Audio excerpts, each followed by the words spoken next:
الحمد لله رب العالمين وأصلي وأسلم على نبينا محمد وعلى آله وصحبه أجمعين أما بعد. Nous voici à la quatrième leçon de l'étude des piliers de la foi.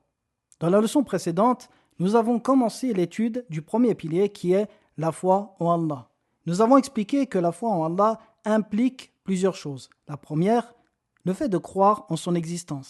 La deuxième, le fait de croire en son tawhid, en son unicité. Nous avons dit que at-tawhid revient toujours à deux choses. La première, une connaissance, la deuxième, une pratique. C'est-à-dire que at-tawhid en vérité repose sur deux fondements, l'adoration du serviteur par la pratique et également la connaissance du serviteur de l'unicité de son créateur dans ses noms et ses attributs et également dans sa seigneurie. Nous avons dit que le at-tawhid dans la connaissance est classé en deux grandes catégories. La première, tawhid al-rububiyya, le tawhid dans la seigneurie. Nous l'avons détaillé dans la leçon précédente. Nous avons expliqué que tawhid al-rububiyya, c'est le fait de croire qu'Allah est le seul créateur, le seul à donner à ses serviteurs leur subsistance, le seul à régir ce monde et le seul qui détient la royauté. Nous avons expliqué que ce type de tawhid n'a jamais constitué la base de la prêche et du message des messagers et des prophètes. Pourquoi ? Car toutes les civilisations, ou presque, qui nous ont précédés, reconnaissaient ce type de tawhid dans l'ensemble. Même s'ils ne reconnaissaient pas tout ce qu'il implique, ils reconnaissaient que le Créateur, à la base, est unique. Ils reconnaissaient cela, mais ils adoraient un autre qu'Allah. Et c'est pour cela que les prophètes et les messagers furent envoyés.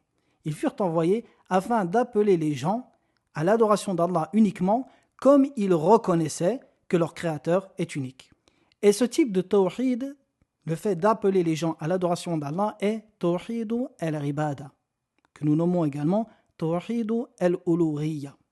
Et ceci est le deuxième grand type de tawhid parmi les trois grands types. Tawhid al-rububiyya, wa tawhid al-ilahiyya, ou al-uluhiyya, les deux se disent, ou tawhid al-asma'i wa sifat. Dans la leçon d'aujourd'hui, nous allons aborder le deuxième type de at-tawhid, qui est tawhid al-ibada, le tawhid dans l'adoration. Qu'est-ce que tawhid al-ibada ? Déjà, le terme ibada ici veut dire l'adoration. At-tawhid, comme nous l'avons dit, c'est le fait d'unifier une chose. Très bien. Comment expliquer tawhid al-ibada ? Tout simplement, c'est le fait que le serviteur unifie son créateur par le culte et l'adoration. Autrement dit, c'est le fait qu'il l'adore exclusivement. Cette fois-ci, le tawhid est lié à quoi ? À la pratique du serviteur et non à sa connaissance, principalement.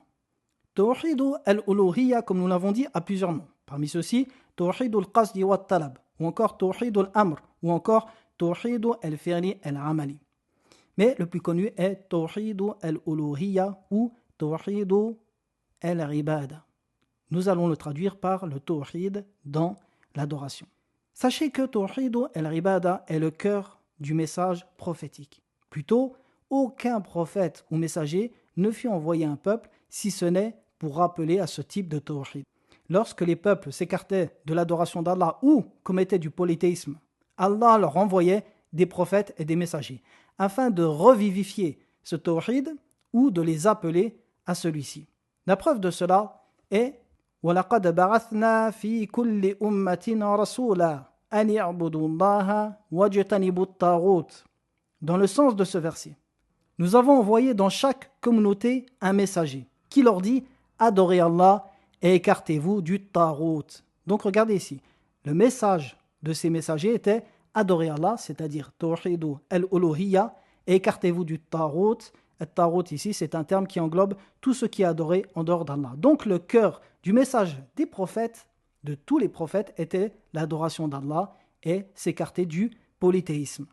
Et dans le sens de certains versets de Surat Al-A'raf, nous avons envoyé Noé, vers son peuple. Il dit « Oh mon peuple, adorez Allah, vous n'avez pas d'autre divinité que lui. » Regardez encore le message de Nuh « Oh mon peuple, adorez Allah, vous n'avez pas d'autre divinité que lui » ici, le fait de s'écarter du shirk. Et dans le sens d'un autre verset « Et au Ad, nous avons envoyé leur frère Hud. Oh mon peuple, dit-il, adorez Allah, vous n'avez point d'autre divinité que lui. » Et encore dans le sens d'un autre verset, « Et au Thamoud, nous avons envoyé leur frère Salih. Oh mon peuple, dit-il, adorez Allah, vous n'avez point d'autre divinité que lui. Constatez ici comment le message de tous ces messagers était le même. Adorez Allah seul et écartez-vous du polythéisme. À tel point où dans le Coran, la première injonction divine que vous lirez lorsque vous commencez la lecture du Coran du début est le verset de Surat al-Baqarah, le verset 21, Ya ayyuhan nas u'budu rabbakum. Ô vous les hommes, adorez votre Seigneur. Donc la première injonction divine du Coran est l'obligation d'adorer Allah. De même que la première interdiction que vous trouverez dans le Coran, dans Surat al-Baqarah, le verset 27, est l'interdiction du shirk. Allah nous dit فَلَا تَجْعَلُوا لِلَّهِ أَنْدَادًا وَأَنْتُمْ تَعْلَمُونَ. Ne lui donnez donc pas d'égaux alors que vous savez. Alors que vous savez quoi? Alors que vous savez qu'il est le seul à vous avoir créé.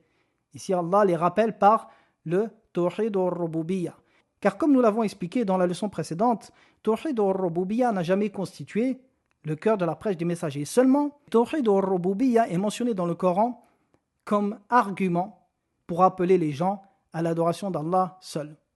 C'est-à-dire que comme vous reconnaissez qu'il est le seul créateur, alors adorez-le sans associer. Et ces deux versets de Surat al-Baqarah, le verset 21 et 23, résument le cœur de la prêche des messagers. Et ils résument le sens de l'attestation de foi, La ilaha illallah. Si vous méditez sur le sens de La ilaha illallah, vous trouverez qu'elle contient une négation, la négation du shirk, l'interdiction totale de donner des égaux à Allah et l'obligation et l'affirmation du culte et de l'adoration pour Allah seul. Comme dans les versets U'budu rabbakum, adorez votre Seigneur, et ensuite Fala taj'alu lillahi andada, ne lui donnez donc pas d'égaux. Donc ici on retrouve le sens de La ilaha illallah. Et ceci également fut la parole du prophète Ibrahim. Lorsqu'Allah nous dit dans le Coran وَإِذْ قَالَ إِبْرَاهِيمُ لِأَبِيهِ وَقَوْمِهِ إِنَّنِي بَرَاءٌ مِّمَّا تَعْبُدُونَ إِلَّا الَّذِي فَطَرَنِي فَإِنَّهُ سَيَهْدِينِ وَجَعَلَهَا كَلِمَةً بَاقِيَةً فِي عَقِبِهِ لَعَلَّهُمْ يَرْجِعُونَ. Dans le sens de ces versets, et lorsque Ibrahim dit à son père et à son peuple, je me désavoue totalement de ce que vous adorez, à l'exception de celui qui m'a créé, car c'est lui en vérité qui me guidera. Donc regardez ici, la négation du polythéisme et l'affirmation de l'adoration et du tawhid pour Allah seul. Et ensuite il dit, et il en fit une parole qui devait se perpétuer parmi sa descendance. Et ce qui est voulu ici par la parole, c'est l'attestation de foi. Donc le sens de La ilaha illallah a été expliqué dans de nombreux versets du Coran. La négation du polythéisme et l'affirmation de l'adoration pour Allah exclusivement. Et ceci est le sens de Tawhid al-Ibada, Tawhid al-Uluhiyya. Et en aucun cas, comme je l'ai dit dans la leçon précédente, le sens de La ilaha illallah était pas de créateur à part Allah. Ou auquel cas, nous aurions trouvé dans le Coran l'appel et l'obligation de croire en ce type de Tawhid. Mais plutôt, Tawhid al-Rububiyya est venu comme argument et preuve irréfutable de l'obligation d'adorer Allah seul. Car en vérité, lorsque l'homme adore Allah seul, Tawhid al-Ibada ici comprend et englobe Tawhid al-Rububiyya. Pourquoi? Car le fait d'adorer une chose, de le vouer le culte, implique forcément que celle-ci est créateur. Comme nous l'avons mentionné dans la leçon précédente, Allah dit dans son livre « Mattakhadallahu min walad, wa ma kana ma'ahu min ilah, idhan la dhahaba kullu ilahin bima khalaqa. » Allah ne s'est point attribué d'enfant, et il n'y avait point de divinité avec lui. Sinon, chacune de ces divinités s'en ira avec ce qu'elle a créé. Regardez encore le lien ici entre l'attribut de création et la divinité. Seul celui qui crée peut être adoré. Donc à partir du moment où l'homme reconnaît Tawhid al-Uluhiyya, celui-ci englobe Tawhid al-Rububiyya. De même que Tawhid al-Rububiyya implique Tawhid al-Uluhiyya. Dans ce verset, Allah nous dit ذَلِكُمُ اللَّهُ رَبُّكُمْ لَا إِلَهَ إِلَّا هُوَ خَالِقُ كُلِّ شَيْءٍ فَاعْبُدُوهُ.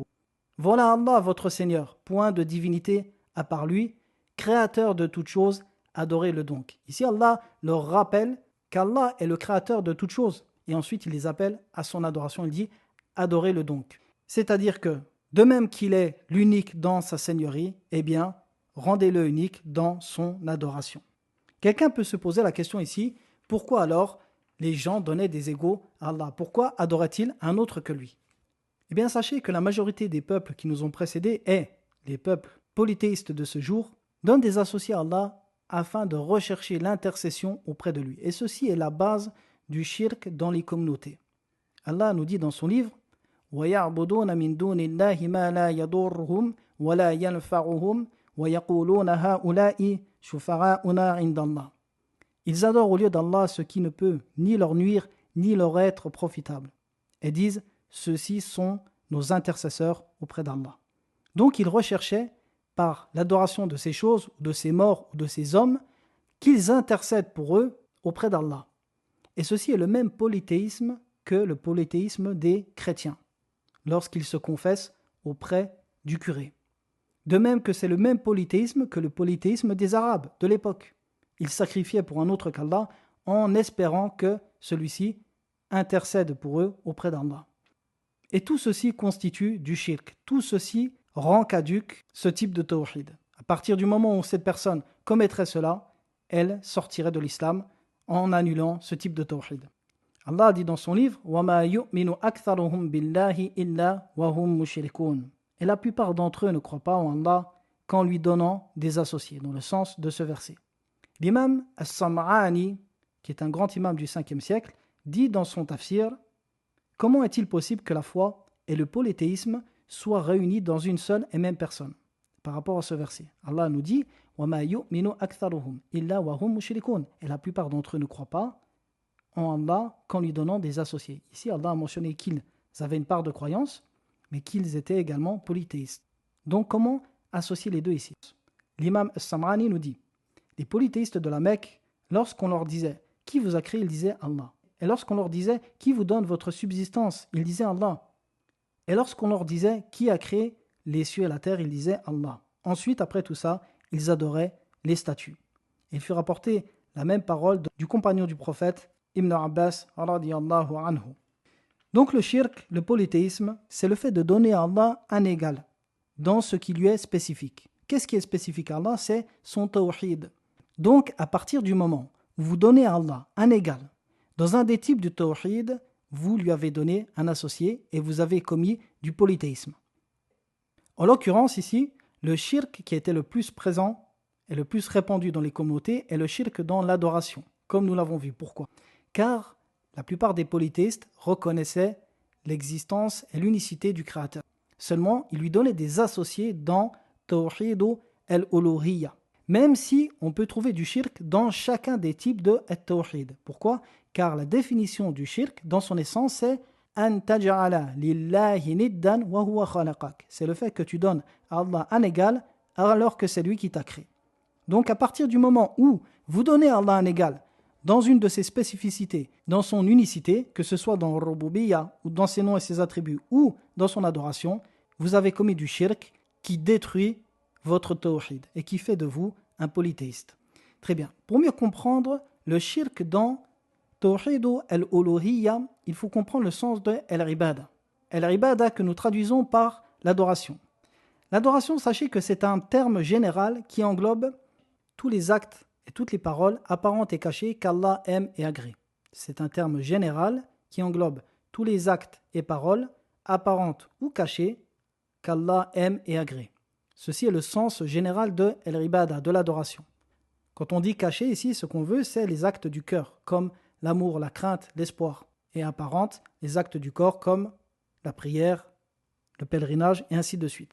Donc, à partir du moment où le serviteur voue une de ses adorations à un autre qu'Allah, il a commis du polythéisme.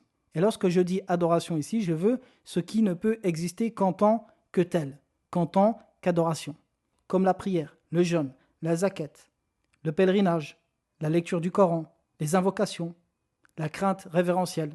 Donc toutes ces choses, à partir du moment où le serviteur les voue à un autre qu'Allah, il a commis du grand polythéisme qui annule son tawhid al-Uluhiyya, et le rend caduc. À l'instar des polythéistes mécois qui adoraient un autre qu'Allah, ou des chrétiens encore qui invoquent Aïssa, ou sa mère Maryam, alayhima as-salam. Donc la concrétisation de ce type de tawhid al-Uluhiyya, repose sur l'adoration d'Allah exclusivement et le fait de délaisser tout type de shirk. De même que la personne doit se désavouer des polythéistes. Elle doit se désavouer de tout type de shirk et de ceux qui le commettent. Pourquoi? Car le sens de la ilaha illallah, c'est le fait de rejeter toute forme de polythéisme, toute forme d'adoration pour un autre qu'Allah. Et ensuite, illallah, c'est le fait d'affirmer l'adoration pour Allah seul.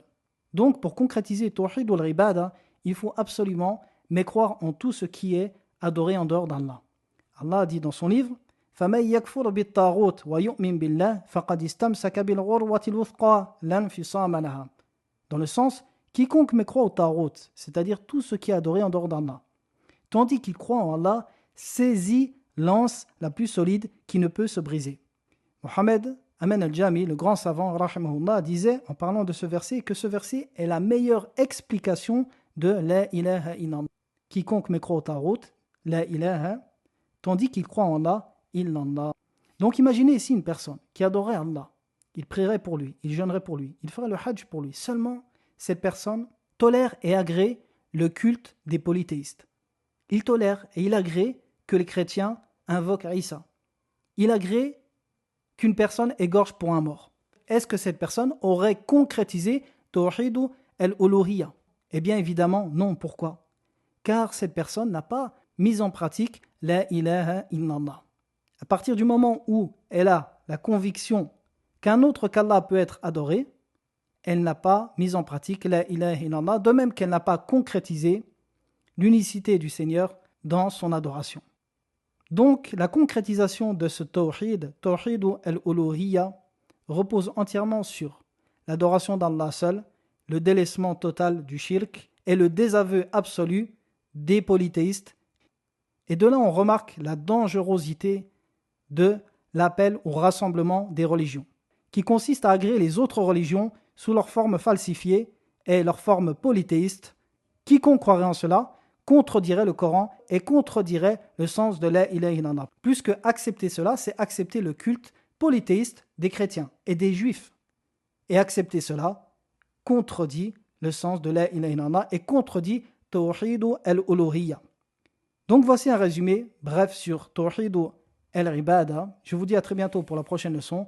Wa sallallahu ala nabiyyina Muhammadin wa ala alihi wa sahbihi wa sallam.